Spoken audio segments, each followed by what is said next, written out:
I'm Vicki Hogarth, and welcome to Southwest Magazine. On October 21st, New Brunswickers will head to the polls in the 41st provincial election. Here to tell us about his party and platform is leader of the NDP for New Brunswick, Alex White. And later in the show, we will be joined by the St. Croix candidate for the NDP, Bola Ademolu. Thank you, Alex, so much for sitting down with me today. Well, thank you so much for having me. It's a pleasure. Now, I've told you the structure of this interview before. It's the same questions we're asking all of the leaders. So I'll start off with, what do you believe are the most pressing issues facing New Brunswickers today? Unfortunately, there are a lot. But when we talk to people, they all mention the same three main points. It's come up in poll after poll. It's cost of living. Everything has gotten so much more expensive for people. There's the housing aspect. There's health care. And these are the three ones that everyone mentions. There are other ones which come very short behind: education and mental health, things like this. But if we're going to really look at the ones that seem most universally applicable, it's the cost of living, healthcare, and housing. And those are all interrelated. I don't like breaking things apart like that, because the crises and the things that are facing New Brunswickers are all branches from the same tree. And we can tackle the root of the problem, or we can keep trying to deal with symptoms. How would your government address the shortage of healthcare professionals and improve services across the province? So this is one of the big ones. The healthcare shortage is not unique to New Brunswick. It was happening everywhere. There have been solutions that have been implemented and helped in other places. Prince Edward Island, for example, stemmed their nursing shortage by offering rural bonuses and offering things in here. We can do that. We have the ability to have New Brunswick nurses. We don't need to rely on these expensive travel nursing contracts that keep coming in from out of province and costing the government more money than it would cost to just hire more nurses and make their jobs and their working conditions easier. There are candidates and workers in the NDP who are nurses, and they complain consistently about a lack of resources, a lack of support. So we would look at stemming the frontline care is where it comes down. There are doctors who want to come to New Brunswick, who I know personally have spoken to, who have asked to come to NB and teach or practice, and they've been told there's no spots. Meanwhile, the conservative solution to this is to offer doctors more money per patient so that they will take more patients in. That's not going to fix the problem. You want a higher standard of care. I don't want to have my doctor go from taking 5,000 patients to 8,000 patients and making me wait longer or have less time to give me for my care. So we have to be able to improve access to this. And one other thing that we could do, and that we will do, and every party has talked about this, is implementing community care, collaborative care clinics. We have in our platform that we would build 40 of these clinics across the province, especially in rural areas, because they don't necessarily have access to emergency departments, to things like this. But it's for everybody. I mean, why should I have to go to my doctor and get referred to a specialist who might be 2 doors down and then have to wait 2 months, when I could go to a single location where they have a team practice, where they have a doctor and a psychiatrist and a dietitian and a physical therapist, and they can refer to each other. And this will just boost the level of care. You can have LPNs there, because not everything has to go to a doctor. You can have access to emergency care for minor things and not have to worry about getting on an ambulance that's going to cost you hundreds of dollars to go to the nearest major hospital if you've broken your leg. I was in a car accident a couple of years ago. I was 5 minutes from the hospital in St. John. My ambulance bill was almost $200. That's not tenable. That is not something that we can allow to keep happening in New Brunswick. People deserve public health care for it not to cost. We can't have any sort of system where people are going to be looking at, can I afford this? That can never be a factor in healthcare. And we would invest heavily into recruitment and retention, identifying and respecting credentials from other professionals, newcomers who've come to New Brunswick, who've set up here. I know doctors who are from other countries who don't get to practice medicine here because they would have to go back to the entire process of med school. There are ways to deal with this. We can stem this problem and we can give New Brunswickers the healthcare that they deserve. Question 3, and I will let people at home know these are the questions we're asking all the leaders who come in. Hence why there's no follow-up. I'll try to get everything out at once. The housing crisis is a significant issue in New Brunswick. What strategies would you implement to increase affordable housing and address homelessness? Housing crisis is another one. It's evident in every city we go to. There are people living in tents. There are people living in tents in New Brunswick coming up to winter. We've moved beyond a political and an economic problem, and we're hitting a moral problem. This is something that is a wrong to have in society, and there are ways to deal with this. It's not an overnight fix. We can't snap our fingers and build 8,000 new units, but what we can do is increase what's being done. We have really focused in our platform. We promised to build 500 public housing units per year for the 4 years. We would look at also, because it can't all just be public housing. There's such a glut that if we just build public housing, people are still going to be priced at a private. So we could take the PST, the provincial side of HST, off of building new residences. We would put a rent cap in to stop people from losing their already affordable homes.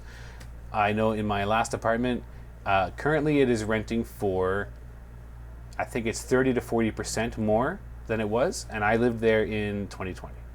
And it's really gone up. I wouldn't be able to afford to live there now, for example. And again, we're hitting this moral issue. People deserve a safe and secure place to live.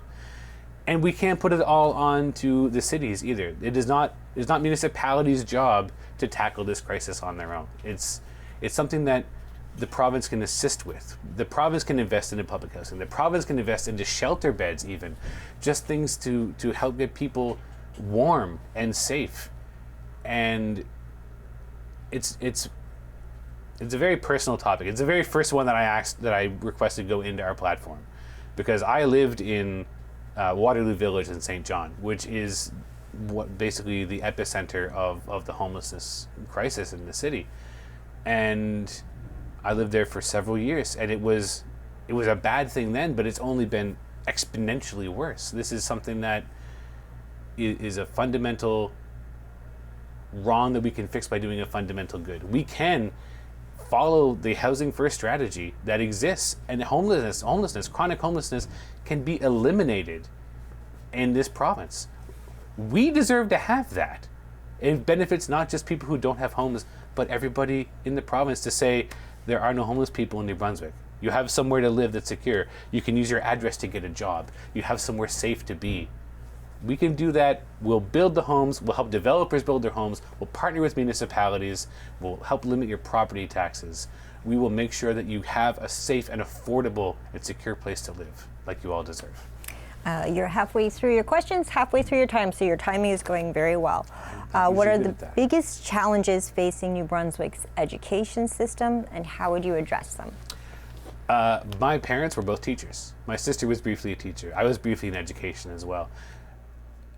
Education, clear fundamental to the province. If you don't have a strong education system, you're not going to have a strong future. The resources are what's really lacking in the education system. For years, we have not been keeping up with the resources, the staffing, the new schools that are required to deal with the influx of students. There are thousands of new students who've come into this province. A growing population is fantastic. It's perfect. We need it. But they deserve to have a quality healthcare. They don't deserve to have wait lists. They deserve to be able to say that they've got somewhere good to go. Teachers deserve the support. Education professionals, child psychologists, human resources, administration, janitorial staff, maintenance staff. Everyone deserves to have a well-maintained education facility. We need to build schools. That is really what it comes down to. And Unfortunately, again, it's because of years of neglect through previous governments that we don't have schools built to accept the influx of people. It's not a fast overnight solution, and I wish it was. I wish I could just snap my fingers and say, here's 25 new schools across the province. That's not a possibility, but we would reallocate some capital budgeting. We would focus more on building infrastructure for students, for teachers, for parents, because the whole province deserves a good education, whether you are in school or whether you have kids in school or not. A better education in New Brunswick is a better place to be, and we all deserve that. How does your party plan to tackle climate change? So we're looking at climate change as an existential threat. It is happening. It is coming. It's already begun. I mean, we just went, I think, over a month without rain. Unheard of in the previous 10 to 20 years of my life. That was not a thing that happened. The storms that are coming, the flash floods, it's insane. We had to add new drainage onto my own property because we were going to flood. And it's not going to stop. It's going to get worse. So we have to look at what can we do to prevent it from hitting the worst of the worst potentials. We would have a very strong plan to transition into a green economy, a green transportation network as well. Public transportation alone is a big solution to this. If everybody has to own and drive their own car and they have to idle, that's a major problem. If municipalities have the infrastructure to provide good, regular, scheduled public transportation, all of a sudden you have people who don't have to all drive their own cars, who don't want to drive all their own cars. It's an expensive machine to have, and it's easy to get on a scheduled bus. We have a plan to get to a net zero carbon grid by, I believe we have it set for 2035. I know already I was up talking to the Port of Beldoon in the north of the province, and they're already converting off of coal because they have to. NB Power has to convert off of coal within the next 5 years. Any implication that we should be going further into fossil fuels, that we should end the moratorium on fracking, which we would turn into a full-on ban, by the way. That would be a done deal. It's short-sighted. It is short-sighted because of the environmental damage that's already been done and the environmental damage that could continue to be done. We have to look at expanding green energy. We have to look at finding ways to decarbonize our grids and at least get to net neutral. So if the province would take on things like public transportation costs, we would provide a fund for municipalities where by 2035 you can only be buying electric buses, things like that. We can incentivize a switch over because the technology is now there. It's not like the early electric vehicles where it's just timing out. But electric vehicles still draw off the power grid, so we have to make sure our power grid is also green and sustainable. We can mitigate this. We can protect New Brunswick's natural beauty, which I think is one of the greatest assets we've got. The sea, the air, the land, it all needs to be preserved and protected. We can't have any more environmental destruction. The province deserves better, and we as individuals deserve a clean and safe place to be. Last question before we bring out Bola. What specific plans do you have to boost economic development in New Brunswick, particularly in rural areas, and how would you work with local governments to achieve these goals? You have about 3 minutes. I'll try to be quick. So again, this all goes with partnership with municipalities. Collaboration is really the core value that we have to bring into government. And a key aspect, again, would be the public transportation. Because again, if we leave it solely on municipalities to provide this infrastructure, they're not going to be able to do it. They're going to have to find other places to put their money because it's more urgent. If you take some of that infrastructure cost into the provincial government, we can provide funding for municipalities, rural municipalities especially, to have public infrastructure. If you have a good public infrastructure, your economy will grow. You can't expect businesses to come to a place where there's poor infrastructure, no real transportation aspect. We could also restore the intercity bus system, which we deserve. We deserve a crown corporation that's going to run buses between this province's cities. Again, that just stimulates economic growth. We look at what we have in terms of the financing model of municipalities. The Canadian Union of Municipalities has mentioned that there has to be a full overhaul of the financial way that they're structured. We fully agree. We would work with municipalities. We would look at exactly what further funding options we can provide them, what way they can increase their income other than raising property tax rates. And they could have these things to make the municipalities a more attractive place for people to live. And when you have people, you have business. And when you have business, you have a stronger economy. We could incentivize a Made in New Brunswick program. We could build domestic industry here. We can protect our industries that we have against pretty radical sort of nationalistic aspects in the rest of the world global economy. We can protect our softwood lumber industry. We can take what we've got and we can build more things to support it. But we only do that with the support of cities and with the support of people here. So it's all got to be about working together. We are going to take a quick break, but when we come back, we will be joined by NDP candidate for St. Croix, Bola Ademolu. Did you know that Elections New Brunswick has used tabulation machines to count ballots since 2008? A tabulation machine digitally scans paper ballots. It is designed to assist in summarizing information marked on the ballots fed into it. To date, over 2 million electors have cast their secret ballots through these machines. Before each election, every tabulation machine undergoes comprehensive testing to ensure it is programmed correctly and can count votes properly for each candidate on the ballot. Elections New Brunswick conducts routine audits in each electoral district after Election Day by doing a hand count of sampled ballot boxes and compares these results with the results reported on election night. Since this technology was introduced, there has not been a single change to the outcome of an election because of tabulation errors. Get the election facts from your trusted election source. Visit electionsnb.ca.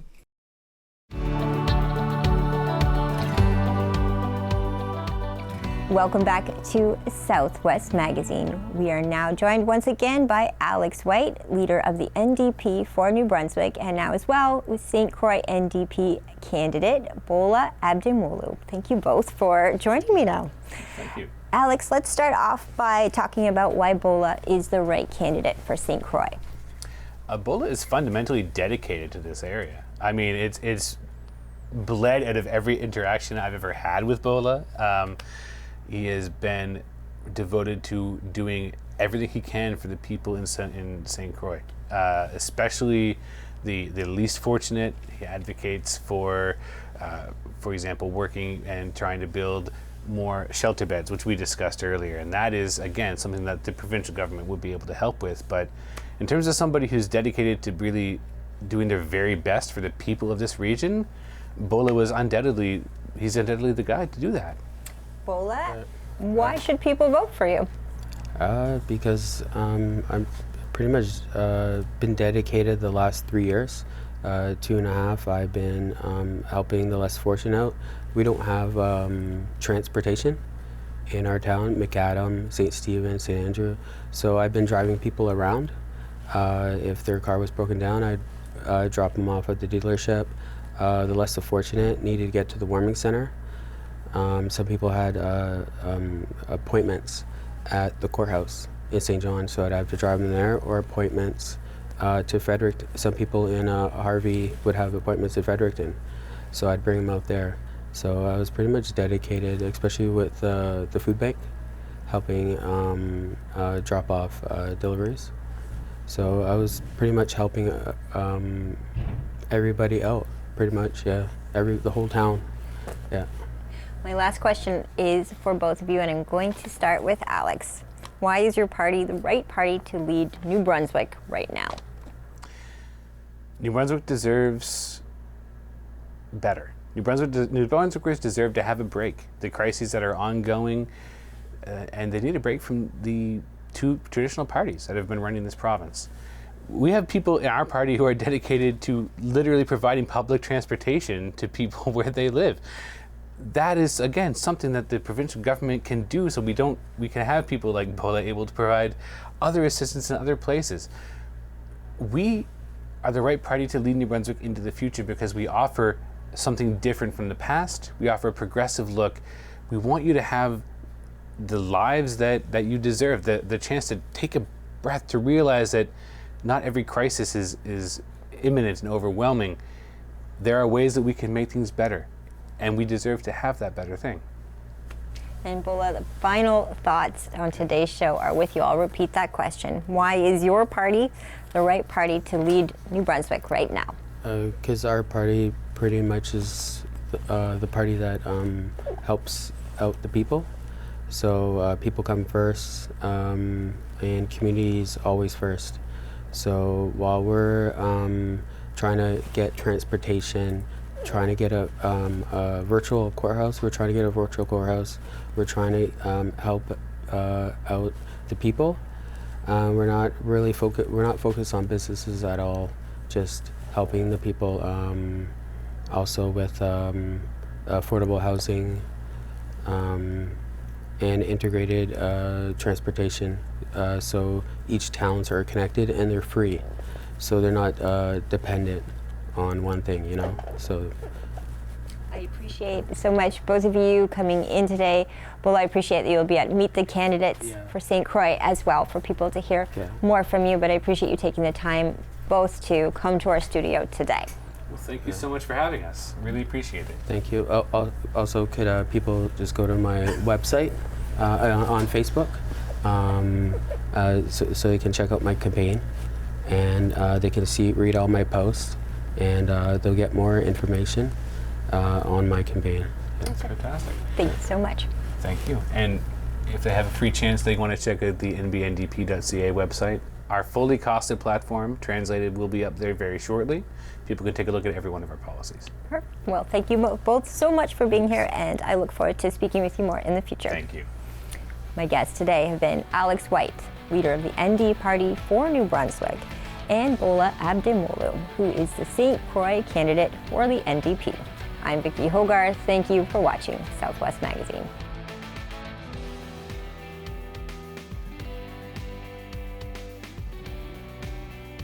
Southwest Magazine is a news and public affairs production of CHCO Television.